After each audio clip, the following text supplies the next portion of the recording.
Welcome back to the Snakebite. We have a ton to cover for you. The number 2 team in the country is playing just like it, and men's golf continues to swing for the fences as they're one of the top teams in the nation once again.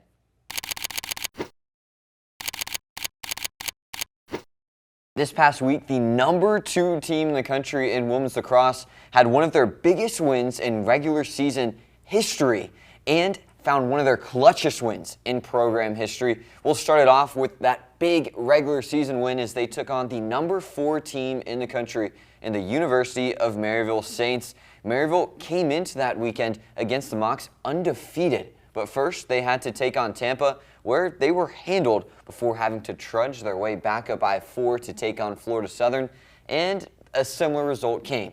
The Mocs won that one 20-10. Despite facing an honorable mention All-American in goal, the Mocs had their first 20-goal game in over a year and their biggest win against a top 5 opponent in 9 years. In this one, we saw 2 players absolutely dominate, though, for Florida Southern. Colby Cohen, like always, this time picking up a career-high 4 goals to pair with her excellence in that draw circle. And Grace Curtin had a flurry of SportsCenter top 10 worthy plays against the Saints, including this one, where she just finds a way to get it past the defense once again. She set a career high just like Colby Cohen with 4 goals in 4 shots. Perfect efficiency for her, and that's something she and the rest of the Mocs look to carry over into their next matchup against number 11 St. Leo. There's a lot of history between those 2 teams. St. Leo, one of the founding members of women's lacrosse in the Sunshine State Conference, as well as Florida Southern, a battle between 2 teams with the 2 head coaches among the most seasons in all of Division II, 13 for the head coach in Hanson for St. Leo, and 22 total for Kara Reber, who's the all-time winningest coach in SSC history. Oh, and if you want to talk about SSC records, the Mocs were facing off against the keeper with the most saves in Sunshine State Conference history in Harkler Road of St. Leo, and she was a load for the Mocs to handle. She was great in goal, picking up a career high time, 14 saves, but there was one player she couldn't stop, and that was Jenna Vetter, who had 9 goals in this one, tying the most ever in program history, having the most ever at home in program history, and doing it all for the Mocs. But before we get rolling into that, we have to talk about Lindsay Tolliver. Lindsay Tolliver picked up the first goal of the game with another SC Top 10 worthy play, going behind the back for this one, and then the Mocs had to battle throughout this game. It was back and forth after that Tolliver goal, and Vetter, like I mentioned earlier, was the key piece for the Mocs to keep them even, despite there being 15 lead changes in this game. Eventually, it went down to the final seconds. 20 seconds to go. The Mocs regained possession, and you can see what happens next. Vetter gets the whistle, and the goal! The Mocs get even! Tying the school record for single game goals is Jenna Vetter. What a day for the junior! Picture perfect placement. That one only sent it to overtime. Jenna Vetter finding goal number 9 of the game in 13 shots, both tying the most ever by a Moxon in a single game. But the hijinks from the 4th quarter of a back-and-forth game continued in that overtime period, and the Mocs had to continue to battle. And Asher, it felt like every single moment another team was getting the advantage. Yeah, I was also in the press box. I know you were in the room next to me, and my goodness, everyone in there, the person operating the scoreboard, the person doing the stats, we were all just on the edge of our seats, just waiting in overtime, so anxious up there. And that was the thing. Both teams losing possession, regaining it, almost getting a shot, and then a save by both keepers, and we went to double OT. The 2 best words in all of sports, and the Mocs found an early answer. Tolliver working around the crease. Tolliver dodges, lines up the shot, and off the pole, and in! And in! She found a way to get it! The most inconceivable goal of the day. I heard the guy calling that game did a decent job, but now the Mocs will hit the road for the first time in over a month as they'll take on the number 8 team in the country in the Lynn Fighting Knights. The team the Mocs opened up their home slate of games against earlier this year on February 26th. The Mocs won that one by 3, but the Fighting Knights, they've started to fight for something more than just wins in that win column. Right now, they are fighting for a spot in that conference championship game as one of the 3 teams that are undefeated right now in conference play, and they're doing so in a very commanding way. The Mocs will look to continue to set up shop on the road, as they will be on the road until they return home against the reigning national champs and their kryptonite for right now, the University of Tampa, who the Mocs haven't beat in their last 5 meetings. Don't worry, we won't get too ahead of ourselves. A lot of lacrosse left this year. The Sandy Mocs split their 4 matchups at the Battle of the Bay this week, where this season has been mostly about domination and 5-0 wins, where this week was a little bit hard-fought and gritty. In their first matchup against Eckerd, Sydney Melcher and Ryla Bryant won in a 3-set affair that was very, very gritty. The next 2 games against PBA and Lindenwood were unfortunately dropped, but they were able to come back and end the weekend against Tusculum University, and that's where, after going down 2-0, they were able to complete a reverse sweep. The Moody sisters were able to complete the win after in the 5th flight of the game, and that's where it ended. A great job for the Sandy Mocs. Now they'll be looking ahead to their matchups against Jacksonville and Wingate University. Last week, both men's and women's track took their top competitors in both the distance and mid-distance events to UCF to compete against some of the top Division I athletes traveling down for a nice warm spring break. We'll start off with the first day of competition, where Grace Reed kicked it off for the Mocs in the 1500. For Florida Southern, she ran 4:34, the 2nd fastest time in program history, with Nika Givenen just a few seconds behind for the 8th quickest time in program history. After that, it went all the way to the distance events, with the Mocs men taking over the 10K. The Mocs went 1-2 in that one, but what was most impressive was exactly how. They led from the jump, with pacers hopping in, a number of the guys who also ran the 1500 helping out, and in this one, Cole Summers was the man. He earned his 2nd ever SSC Distance Runner of the Week award and his 2nd of this school year, and he did so with running a 29:57 10K, just the 3rd mock ever to break that 30-minute barrier. The only others, Christian Giller and Mason Jones. It's pretty good company if you ask me. But there is one difference between Cole Syme and those two. Cole has a little bit more speed.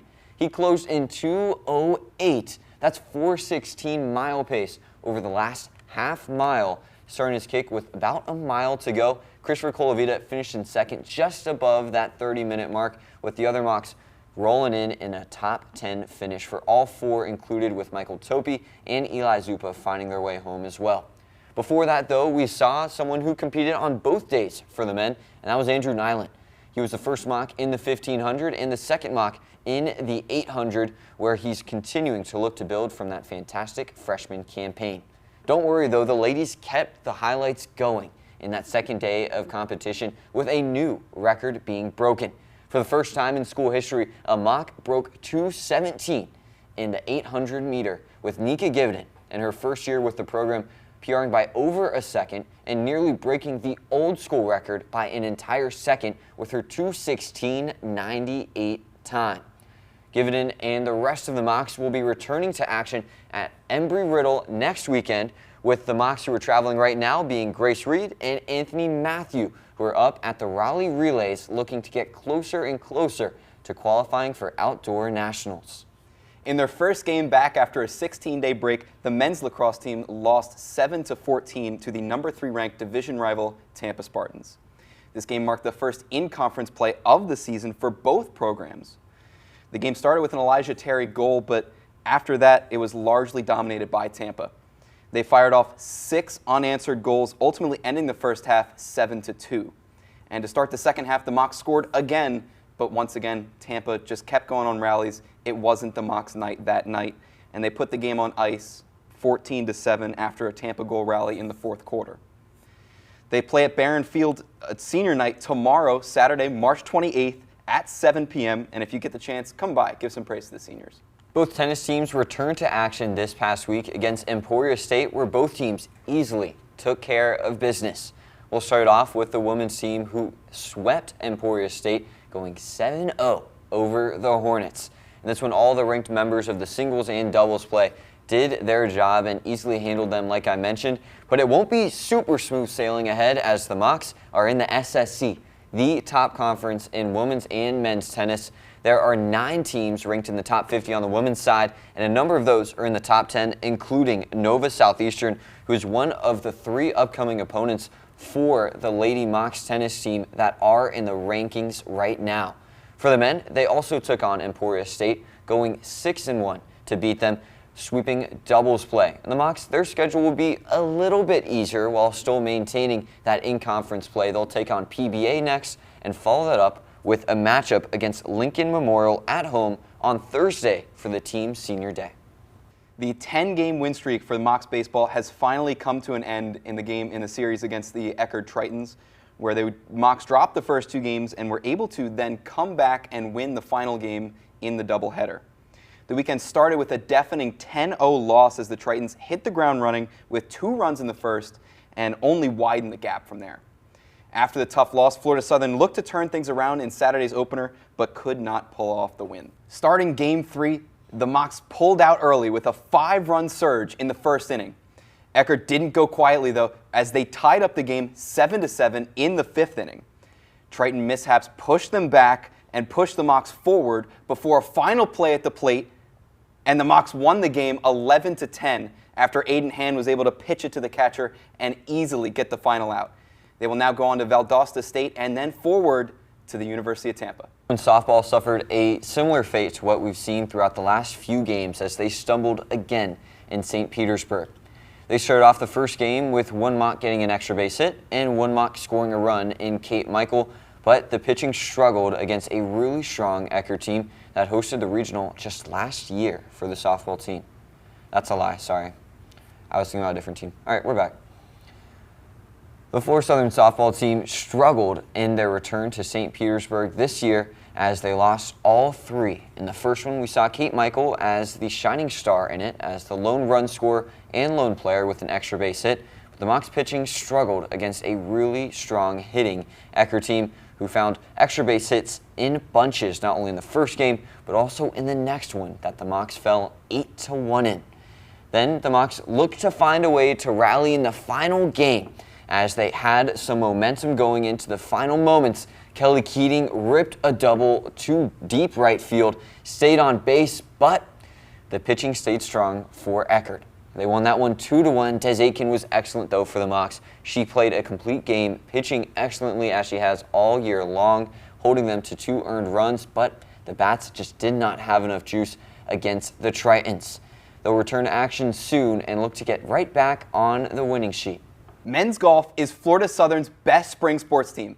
I'll say it. In the Shark Invitational, not 1, but 2 trophies were taken home for the Mocs. First, the team trophy. They played amazingly. 21 under par as a team. It was unbelievable gameplay from each and every Moc, a true team effort. Second was the individual career scorer. It was Colton Schwartz who took home his 3rd career title at this one. Schwartz, on the first day of play, carded 8 birdies and an eagle. And like I said, he wasn't the only performer that put on a show, as the team played phenomenal golf. Max Barrell carded 11 birdies between rounds 1 and 2. Chris Pollock shot a career-low 70. And even the freshman, Anthony Monteleone, he got in on the day 1 action, carding 3 straight birdies in the second round. Day 1 of play also saw utter domination from the host team, Nova Southeastern, who shot a staggering 29 under par. But that didn't keep up, because they scored 12 over par in the 3rd and final round. Contrary to the Sharks' play, the Mocs were able to close out the 3rd and final round with no noteworthy errors. And by the time the dust settled and the green was empty, Schwartz had wiped the floor with his opponents, carding 11 under par. For reference, the 2nd place scorer and 10th ranked Division II individual player Bruno Marquez of Nova Southeastern, he shot 6 under par. Tied for 3rd with 2 others was FSC's own Max Barrell, shooting 5 under in the tournament, and Monteleone and Pollock also shot under par, which earned them both top 15 finishes. Even though the team put on a stellar performance, they still remain ranked number 4 in Division II somehow. I think they should be moved up a little bit. They will now go on to travel to Pensacola, Florida to compete in the Argonaut Invitational, hosted by West Florida, and it's on to the SSC Championship. Will we see repeat winners? Who knows? West Florida, that's going to be a super competitive meet there for all those teams pulling up to play some golf. West Florida, one of the top programs in the country, but Florida Southern is one of the best right now and has always been since the inception of Division II when they won the national championship that very first year of NCAA Division II. 3 guys can be #1 players in the country for the Mocs: Burrill, Grapruso, and of course Colton Swartz coming off that win. They'll be staying busy, but a Moc who is now able to ease into her offseason, Sydney Gomes, a friend of the show, and she has been a friend of every fan here at Florida Southern. One of the greatest players in program history, has earned an All-American. Honorable mention, WBCA All-American for Sydney Gomes. There's no one who deserves it more. We'll have a lot more to cover with a lot more success for the Mocs here on the Snakebite.